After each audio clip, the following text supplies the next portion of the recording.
What's going on, y'all? We're back. It's Monday evening, and we're going to talk some wrestling. I haven't been doing that as much lately. I mean, I'm not real sure why. It's just been tricky. Life. That's all I'm going to say, but definitely expect a lot more of this moving forward because there's just too much to talk about right now. I might have to do another one right after this just for the fact. But, yeah, over the weekend we had NXT No Mercy Saturday night. Last night, AEW Wrestle Dream. Both shows were awesome. I definitely enjoyed both of them from beginning to end. I'm not going to really say which one. Well, I can say if I had to pick between one, I would lean narrowly to No Mercy. Just because of storyline builds, which I want to talk about a little bit here. But just a lot of things that went into it, and I'll go into another specific aspect of why I say that here in a moment. But yeah, it has to be said, that's been a common issue that's been talked about really throughout the community for some time now, and it's just the lack of storyline builds that are a real issue when it comes to AEW. And you have really good stories, let's be clear. There's Better Than You, Baby, and the tie-in with The Kingdom and Roderick Strong, Neck Strong, in other words. Of course, there was Adam Page and Swerve Strickland. I mean, I don't know that you could necessarily look at that as having had a great deal of build, but it was some storyline enough. I mean, we had a contract signing, I believe, last week on Dynamite at the end of the show, so there's that. And then, of course, you have everything with FTR. You had the storyline with, of course, Blackpool Combat Club has had some awesome storylines with that.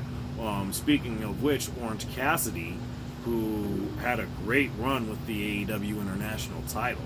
I mean, things like that have been great, but outside of that, not so much. I mean, Chris Statlander has had some good storyline going with it, and you could say the same thing with the women's title picture as well, especially with Saraya as the champion now. But really and truly, if we're being perfectly honest here, I can't say that's all the way the case across the board, and I don't think any of us have been inclined to feel that way. And it's just been entirely evident.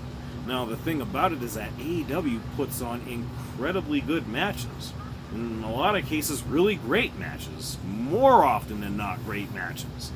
But it's not going to do as well if you're not putting a storyline build into it properly. Which, I don't know why that's so much of an issue when it comes to Tony Khan, but it just is. And yet, regardless of that, they're still doing decently enough to at least try to keep up with WWE. I mean, you could even argue they're doing better than what I'm actually giving credit for right now. But that's all conversation for another time and place. Really, a lot of the things I liked about both shows, again, there was just incredible matches. Something I just realized, and I didn't even think about this, I'm sure a lot of you may have already. There were respective Fatal 4-Way tag matches, like revolving around tag divisions. In the NXT case, it was a tag title match where you had the family defending against OTM, the Creeds, and it was, Humberto and Angel. Awesome match that was, but they actually had some build going into that. With Wrestle Dream, you had a number one contenders match, which was funny because you also had a tag title match later on that night with FTR and Aussie Open. Awesome match there as well. But, I mean, it was just weird that they had that on the pay-per-view when they could have done a whole lot of other things. But just the fact that they had that coincidentally was just real wild to me. I'm sure a lot of you noticed that, but again, whole other subject.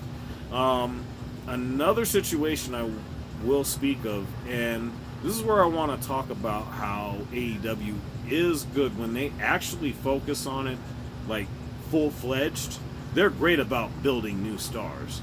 I mean, I'm thinking about people like Sky Blue, and not that they're new, but certainly Ricky Starks over time. And of course, as of recently, Julia Hart, who I've been really high on, and I love the work that she did, especially with the match with Chris Statlander. There are a couple of things that could have been better, but more than that, I think there should have been more build. I think they're running that one back at some point, maybe the next show, or perhaps Dynamite in 2 weeks, next week, who knows? I mean, I don't think we've seen the last of Chris Statlander and Julia Hart, but maybe I'm wrong on that. We'll find out. But I do want to talk about the two matches of the night for me for each show. For No Mercy, it was definitely the NXT title match. Carmelo Hayes and Ilya Dragunov. And again, I gotta re-emphasize it, storylines, storyline builds. Really, really important for these things. And it really showed in this match because they elevated their story throughout the match more and more and more by the second. There's just no denying that whatsoever. And it's just amazing because for as much of a banger as it was, you know, I also have to acknowledge the fact that I love the main event between Tiffany and Becky. You know, I guess I was trying to decide whether I wanted to say Bex or Becky, but that was an awesome match. But I just gotta go with the NXT title match a bit more because I felt that one a bit more. And shout out to Trick Williams, congratulations, new NXT North American champion, by the way. But focusing on the Wrestle Dream match of the night, the contrast isn't even a bad thing when I talk about this, but what I think about here is the match between Bryan Danielson and Zack Sabre Jr. That was probably even more of a banger than Hayes and Dragunov, if possible, if for no other reason. Yeah, there wasn't but maybe 2, maybe 3 weeks of build-up, but the storytelling took place during the match, because it was about what? Who was the best technical wrestler in the world? I gotta say that actually has to be Zack Sabre Jr. because when Danielson was dominating, he was doing so with some technical wrestling, but he was also doing so with strikes. I gotta say, I love me some Zack Sabre Jr., but he's not the striker that Bryan Danielson is. That's just all there is to that. We can debate that, but another time, another place. But the storytelling they did in this is great. I'm inclined to believe, and it was brought up during the Steven Larson review of the show, I kind of feel like Zack Sabre Jr. will be Bryan Danielson's retirement match. Remember, there's 1 year left, so there's that. But yeah, all in all, as great as all of that was, we haven't even gotten into the highlight of the night or the weekend. And that would be a man we once knew as the rated R superstar Edge, but then he came through with being the actual feature presentation. Again, if you saw Wrestle Dream, if you know, you know. But just the way that they did that, and then they got into his entrance. And of course, you hear "You Think You Know Me," which I wasn't entirely expecting that. But one difference in that is that it was, I want to say it was his voice. I'm not 100% on that, but I think it was his voice instead of the voice that they have for it with the WWE version. But all the same, you know, it was just wild because I wasn't sure what to expect with that. He got that with the song, and not only the song, but the entrance. He brought the entrance with him. I'm like, damn, that I didn't see coming either. And more than that, I gotta say, it's one of those things where for me, Edge was one of those people where there's just no way we're going to see him on anything but WWE TV. I mean, he did TV shows, movies, and everything, but outside of that, you weren't going to convince me a year or so ago that we were going to see him on anything else but WWE. I mean, not only did that change, but oh my God, and Seattle went nuts about it properly, let me tell you what.